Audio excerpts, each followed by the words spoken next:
On va voir comment, dans une observation d'un comportement adulte, on peut y retrouver les événements d'enfance.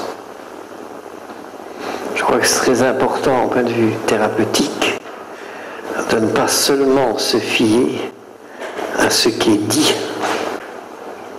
parce qu'alors on est embobiné tout de suite dans la farine, mais d'observer ce que le corps montre, non seulement par rapport au présent, mais par rapport à tout le passé.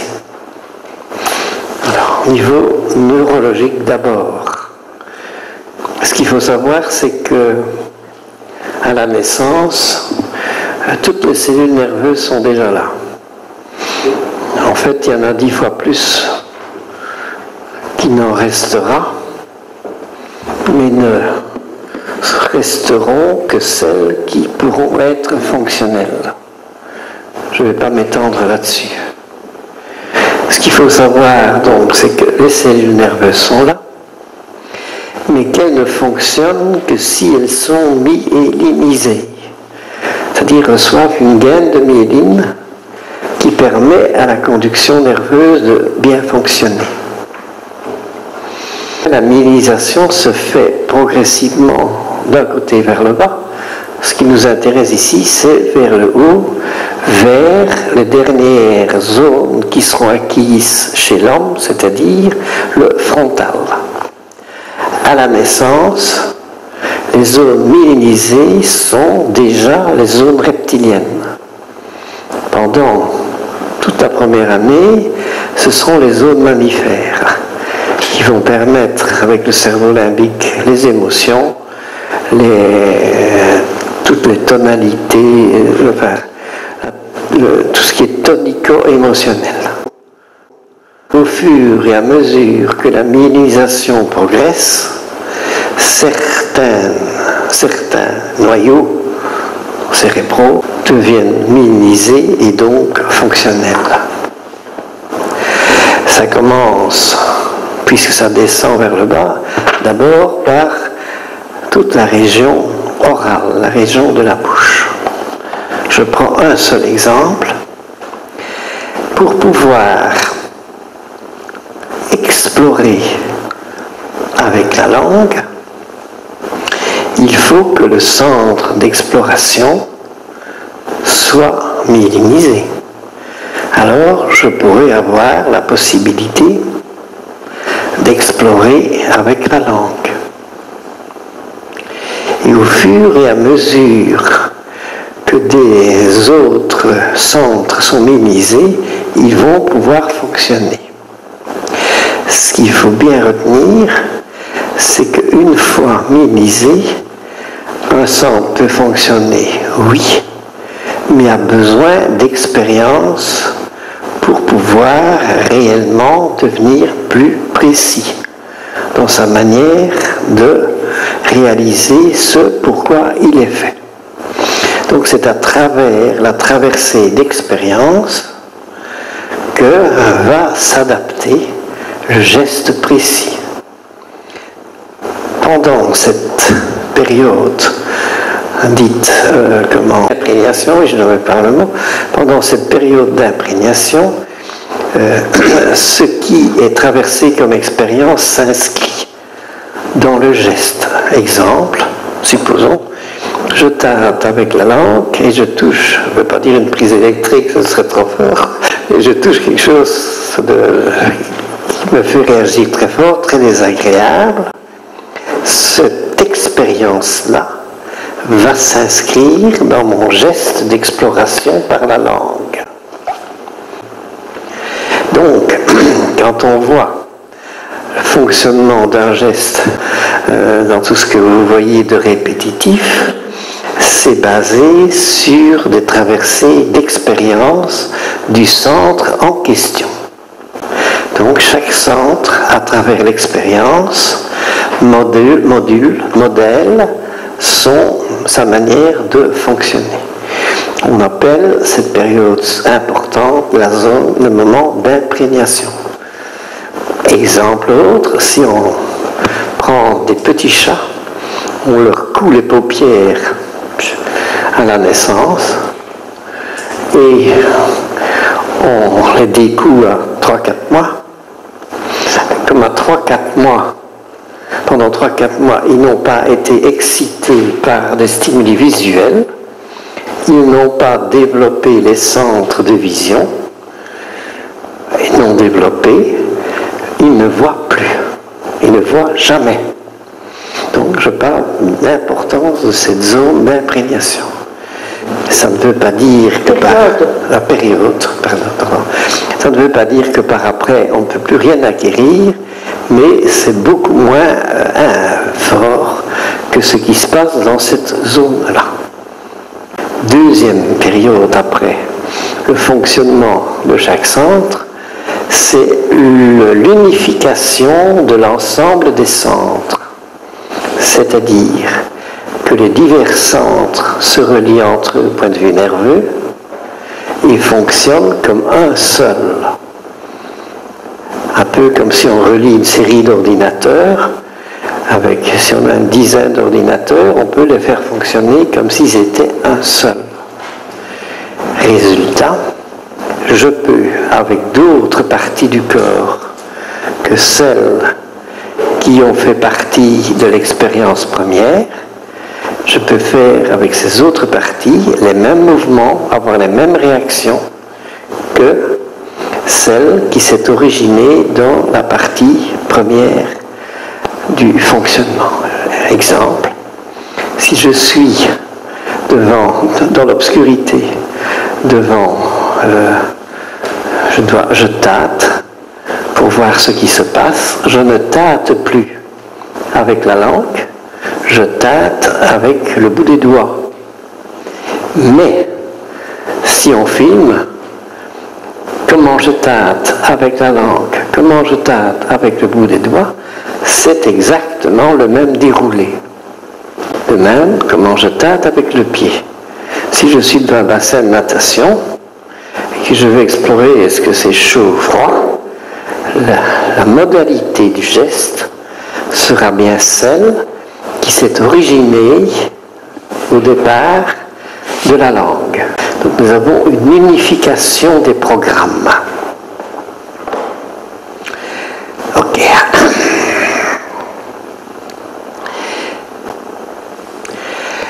Ce qu'on a dit aussi, c'est que quand on arrive à avoir des images mentales, on peut travailler sur l'image mentale en la manipulant à la manière dont on manipule les objets.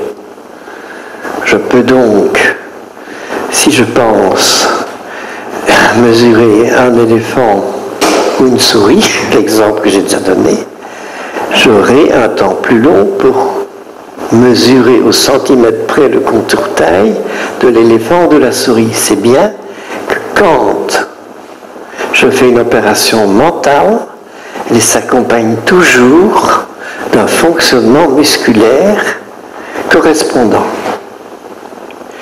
Ce qui veut donc dire que si j'observe bien même les gestes à minima et dans le détail, je perçois sur le corps comment ça fonctionne au niveau mental. Et donc, je peux percevoir non pas le contenu, mais en tout cas le contenant, le geste mental qui doit fonctionner au niveau de la personne. Quand on parle de remonter au vécu intérieur, c'est par ce biais-là. Et c'est un biais sûr. C'est un biais qui ne permet pas, si l'observation est bien faite, de se tromper. On n'est pas dans des hypothèses. On est dans des lectures de ce qui se passe à l'intérieur de quelqu'un mentalement. Maintenant, si on peut lire ce qui se passe sur le corps de l'autre, et on sait que chacune des réactions dépend d'un centre neurologique qui a été activé et qui a traversé une expérience à un moment donné, quand on voit se dérouler, par exemple, quelqu'un qui tâte avec la langue, on sait comment cette expérience a dû se passer. Si on voit, par exemple, un certain retrait dans l'exploration, c'est que dans l'exploration qui s'est faite au départ, ce mouvement de retrait a dû correspondre à quelque chose qui était désagréable, qui n'a pas bien marché. Donc, la nuance gestuelle vous montre ce qui s'est passé au départ, au moment de la traversée d'expérience. Un autre exemple, si je vois la bouche de quelqu'un, prenez les speakers à la TV ou n'importe quoi, il y a des gens qui ont par exemple des lèvres très serrées, très pincées. Si la lèvre est pincée, c'est un mouvement de défense par rapport à une intrusion, probablement du biberon. Mais il y a des gens qui n'ont pas les lèvres pincées. Au contraire, elles sont toujours ouvertes. Et ce sont les dents qui se ferment. C'est donc que quand on a fait rentrer le biberon, la première défense, qui était celle des lèvres, a été forcée, et que maintenant on se trouve devant une seconde défense, celle des dents.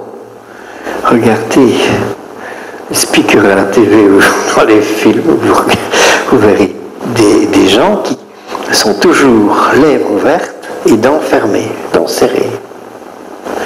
Si maintenant l'intrusion était encore plus forte, vous avez des gens qui ne ferment pas les dents, mais vous mettent la langue derrière les dents.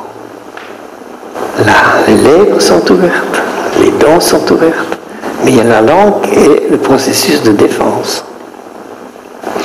Puis il y en a d'autres encore qui vont toujours avoir le réflexe, avoir la manière de bloquer le fait d'avaler. Puis ce sera de digérer, et à la limite, ce serait le fait de pouvoir absorber à l'intérieur du corps. Donc vous avez là une série de défenses. Si vous les remarquez, vous pouvez en déduire comment s'est fait le biberonnage. Parce qu'à l'inverse, c'est aussi vrai. Il y a des gens qui sont toujours comme ça, c'est-à-dire qui tirent la langue, qui sont alléchés. C'est donc que le biberon n'a pas été présenté de façon agréable, qu'il a fallu aller chaque fois chercher. Ce qu'ils ont reçu, mal ou trop peu en tout cas. Ça n'a pas été présenté suffisamment. Donc, ceci est un exemple. Alors, si vous voyez des exemples dans la manière de marcher, dans la manière de dormir, dans la manière de tout ce que vous voulez, d'aller à la toilette, vous verrez des quantités de manière particulière qui correspondent chaque fois à des traversées d'expériences spécifiques. Pour employer des termes plus précis, on appelle fossile dans un comportement une trace du passé qui reste bien sûr dans le présent. Parce que si je fais une fouille dans le jardin quelque part et que je trouve un squelette, c'est dans le présent que je vois le squelette. Mais il est la trace de quelque chose qui était dans le passé.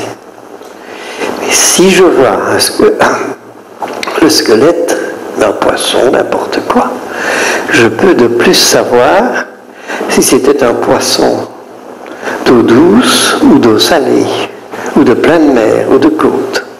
Donc le fossile indique non seulement une date d'apparition, qui est, si c'est un geste spécifique, la date de la période d'imprégnation, qui donne non seulement la date, mais aussi l'environnement qui a provoqué cette réaction spécifique de fonctionnement.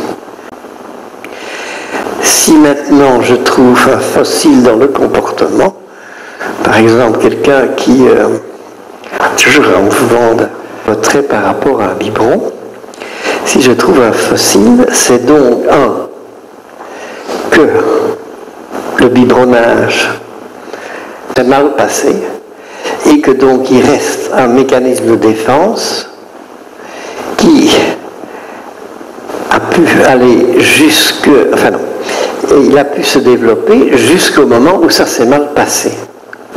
Donc la date dans laquelle il est bloqué indique la date où ça s'est mal passé, mais indique aussi que jusque-là, ça s'est relativement bien passé.